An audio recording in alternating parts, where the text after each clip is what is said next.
another town this week joined the list of shame where sex gangs have roamed seemingly unchecked to prey on girls as young as 11, raping, drugging, beating, trafficking, and potentially even murdering them in the process. What's happened in Telford could be the worst case of a paedophile gang involved in widespread child abuse the country has ever seen. But as I read the names of those convicted, something struck me. In Telford, they included Azir Ali Mahmoud, Mubarak Ali, and Adel Ali. In a similar case in Rotherham, Razwan Razag, Adil Hussein, and Zafran Ramzan were among the guilty. To Rochdale now, Mohammed Amin, Abdul Aziz, and Mohammed Sajid, among others, were convicted. And now to Oxford, where it was Anjam Dogar, Kamir Jamil, and Zishan Ahmed ending up behind bars. Now, a very broad reckoning of the guilty shows around 80% are men of Pakistani and Bangladeshi origin. Well, a couple of observations then. Why do they appear to view white girls as objects to be traded and even disposed of? And what is their community doing about it? Now, let me just pause it there for a moment. Telford grooming gang is the worst from up and down the whole of the UK. As you're about to hear from Maajid, he's going to give you some perfect information as regards to why Telford grooming gangs is the worst from up and down the country. Nick, this is a tragedy that's been going on up and down the country, and unfortunately, the police and local councils have been complicit in covering up this scandal. Well said. Yeah. Time and time again, they have found that British, Pakistani, and Bangladeshi South Asian Muslim men like me have been involved in grooming underage white girls and targeting them in what I would describe as racially motivated sexual assault. And for fear of racism, the local politicians for fear of losing votes, and the police for fear of being sacked by those local politicians, have been hiding this situation. And of course, then it led to a national inquiry. We know that because the conclusions of the national inquiry were the same. I'm going to read to you something, because Telford could well be worse than what happened in Rotherham and Rochdale. And yet still, despite that, we have the superintendent for Telford and Wrecking, Tom Harding, saying the following. He said that what I would say is sexual offending across Telford and Wrecking is virtually identically proportionate to the breakdown of society. So it's not one particular section over others. Forgive the language, the French, but this is total BS. Now, the figurines that he's coming out with, probably there's 2% of the Pakistani community, and that 2% represent 84% of the grooming gangs. That's some strong statistics right there. 2% of population against 84% of crimes. He's right in saying that there is stage 1 and stage 2. Now, stage 1 would be of grooming gangs of an ethnic Pakistani community, and stage 2 would be your average paedophile, which 99 to 100% is white males abusing and sexually abusing young children. Because he's confusing two types of sexual offences. We as Quilliam looked into this, and I'm going to come to the stats in a second. I know you've done a lot of, and you've done a lot of broadcasting. You're a real pillar in this area, I have to say. Salute what you've done. Thank you. Type 1 is the grooming of underage white girls, or any girl generally is type 1 as a category, the grooming of underage girls by gangs of men. Now, in type 1, where the grooming gangs are involved, it was found in our research that we found, we're going to put this up on the screen for you, that 84% of those involved in type 1, which is gang grooming of underage girls, were, what it says there, South Asian. To be specific, they were Pakistani and Bangladeshi Muslims, right? Type 2, which is hate to use the phrase ordinary paedophilia, what we normally understand by the word paedophilia, is representative of wider society. So one statistic found it was about 87% in type 2, which was paedophiles, 87% were white. Another found 100% were white. But of course, that's not surprising because the vast majority of the... Now, this guy, Maajid, he's done a lot of research into the Telford grooming gangs, and it's not racially, you know, if it's the population of the community, which is grooming gangs, is Pakistani, then I can't see why the police wanted to look at this inquiry and be fearful for being called racist from it, when in fact there's 100% of white men that abuse underage girls. You'll find out later on, as this show continues, as to the investigations, why the police haven't done more or been involved earlier, and why the other authorities. Let me just continue. Is white. What's interesting is the disproportionate figure of 84% hailing from my background. Why that's interesting is because roughly only 2% of the country are Pakistani and Bangladeshi Muslim men who are responsible for 84% of collective grooming of underage white girls. You'll respect that. I must get other people involved. A fantastic body of work. Carol, I saw you nodding as I was going through the list. You know what particularly sickens me on this is that, you know, in all of these places that you've mentioned, the police, the social workers, the care workers all knew what was going on. They couldn't pretend that they didn't. This has been going on since the 90s. And yet they chose, because of what you're talking about, Maajid, because the biggest crime is to be accused of discrimination against ethnic minorities, they chose to throw these young girls to the wolves. And I want to show you, a bit of film here from the MP of Telford. What has happened in the past is it's not been... Now, this is Lucy Allen, the MP for Telford and Wrekin. Now, back in the 80s and 90s, when victims were coming forward, they wasn't listened to. They were just brushed to the side.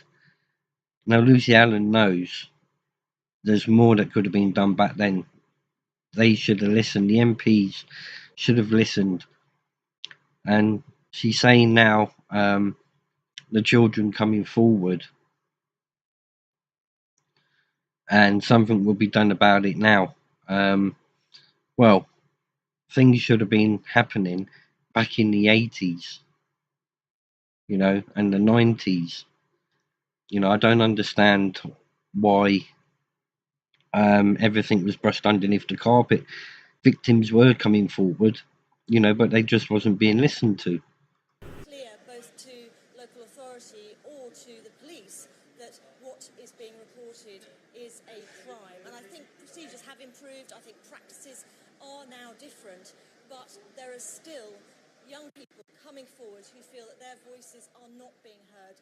You see, that to me is absolute nonsense, because these girls have gone and made their voices heard for decades and no one was listening. That is a really disingenuous comment, because these girls had no way. It's not just a case of somebody grooming someone online. Some of these girls, as young as 11, were dragged into filthy, dirty houses and gang raped by men. They were perfectly aware that was a crime. And compare and contrast. So, as you can see, the victims were coming forward, and they wasn't being listened to. They wasn't being taken serious. More could have been done back in the 80s and 90s to stop this epidemic. But unfortunately, the authorities didn't want to be seen as being racist by accusing these Pakistani grooming gangs, when in actual fact, what they should have done was step forward, and they should have brought more cases into court. With another Labour MP in Rochdale or Rotherham who made the point and was promptly sacked from the front bench for talking the sort of terms that Maajid has. We must get others involved. But just let's say over Telford, 2 of the whistleblowers who tried to protect these girls were fired. All right. So Lucy Allen, the MP we just heard from, she has called for a public inquiry, and it seems that there will now be one. And it's important to say she has been calling for an inquiry since 2016. So before we were all talking about this, she was talking about the true scale of the abuse in Telford. But there's been Let's just hear from Afford. Yeah, on you go. So I think anybody with any decency is absolutely appalled and horrified by these, and anybody who cares about children being safe has to speak out about this and say something is going wrong where we see these patterns replicated up and down the country. And I agree with... Just stop it just there. Everything should have been done possible back in the 80s and 90s when the victims were coming forward. They should have been acted upon straight away. Everything that Maajid has said. I think my concern in the way we talk about this, and I've done a lot of work on this as a reporter, as social affairs editor before, is that there are 2 narratives that are both equally dangerous, right? We hear that the reason that the police and councils failed these vulnerable girls is because they were afraid of being accused of racism. Whether that's true or not, that is no excuse. There is no excuse for public servants not doing their basic job of protecting vulnerable children. The other narrative I've now heard from people who work in child protection is that police and local authorities now have this idea in their head that people who abuse children are Asian men of Muslim backgrounds, and that is obscuring the reality of other children who are being abused. Now, that's equally dangerous, because if you care about children being safe, you want all children to be safe. You don't want prejudice in local authority and police keep putting children at unnecessary risk. The thing I would say about Maajid, your figures, which I remember at the time, and it was really important work. When we talk about this being an Asian problem, a Muslim problem. 100%, according to the NCA, of paedophiles, so not people who exploit vulnerability, but people who are just sexually attracted to children, are white. That's type 2. Okay. We don't talk about that as a white problem, and we also don't say that the white community needs to work out what is going wrong here and why there is paedophilia in its ranks, which there clearly is. No. I don't think we are talking. Quite clearly, there could have been a heck of a lot that the authorities could have done. All they had to do was, back in the 80s and 90s, was listen to these youngsters, listen to these young vulnerable girls that were coming forward, not just leave it hanging and brush it underneath the carpet as if they never came forward. See, now this is where all the truth of the blame is coming out. And it's the police, the local authorities, and the government that are to blame. There's a lot more that the police force could have done. Heck of a lot more that the government could have done, and the organisations that were helping these youngsters. They were coming forward. They were telling about all their abusers, but there was no one there to listen to them.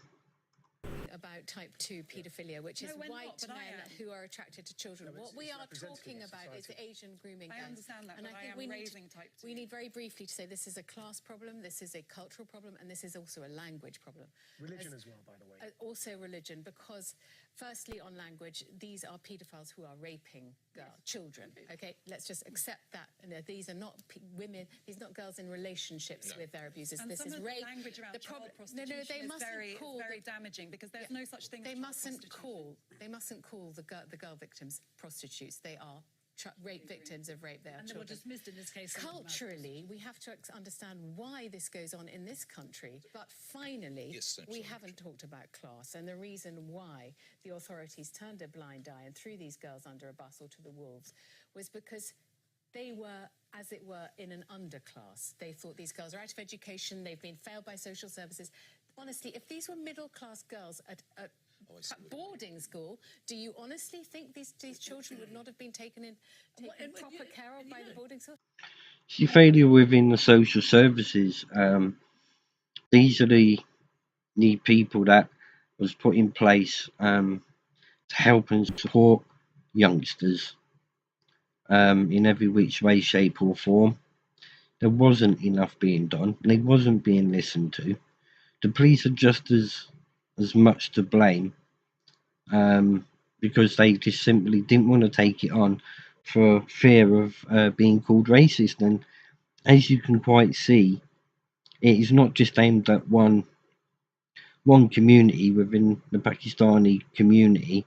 You know, it's also white men that was creating these offences, just because it's grooming gangs in one society and individual groomers in the other opposing. And you know By the authorities? What I find astonishing is that even after all of Rotherham, Rochdale, Oxford, no prosecutions, no one There have been prosecutions. There have been How many? There have been dozens of prosecutions, but not enough. Can we hear why this happens? Why yes, let's go. And also, Maajid, Maajid, why, and if just come to the final point of my introduction, decent Muslims like yourself, you're being tarred by the brush even worse than anyone else. What is... See, and the other thing that I found, it's you know, why should the good population of the Muslim community be tarnished with the same brush of these evil grooming gangs living within their community? You know, not every Muslim is a bad person. You know, and there's no way that they should all be tarnished from the same brush of the offenders. to be done, Maajid? Because it's men like me that get stereotyped as being rapists, and that's happening across Europe. But unfortunately, it's happening because across Europe, not just in Britain, there's a disproportionate rate of offending by either Muslim migrants or Muslims born and raised in Europe against white girls.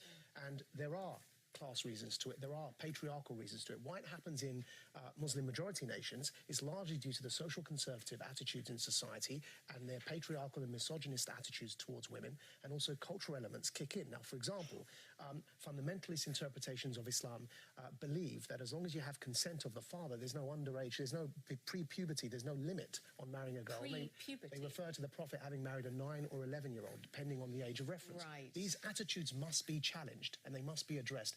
Finally, to Afwa's point, yes, either 87% or 100% of paedophiles in type 2, which is those who prey on young, vulnerable children, are white, either 87% or 100%. But that's reflective of society. So it's a problem. 100% of society isn't white, Maajid. Yeah, but that's why I'm saying it's between that number, because we have two conflicting figures. The problem needs to be addressed, but what it certainly isn't is 2% of the society committing 84% of the crime.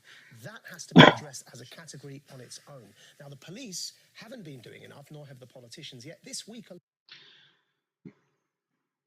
Maajid's hitting the nail straight on the head. There isn't enough being done by the police. There isn't enough being done by social services. There isn't enough being done from any of the authorities. I do believe Lucy Allen now is heading a campaign now to help to get this turned around. So there are more perpetrators going to be caught. We find a journalist being stopped by counter-terrorism police at our borders under Section 7 of the Terrorism Act 2000, being deprived of the right of silence because she was distributing leaflets that were offensive to Muslims that said Allah is gay. That's not a racist leaflet. Yet we've got this going on in Telford, and I was ashamed at the lack of response and the drag, even in organisations such as the BBC, in reporting this. Yes, I was ashamed. 48 hours it took them. We have to move on, but I'm sure this will come up again because it's such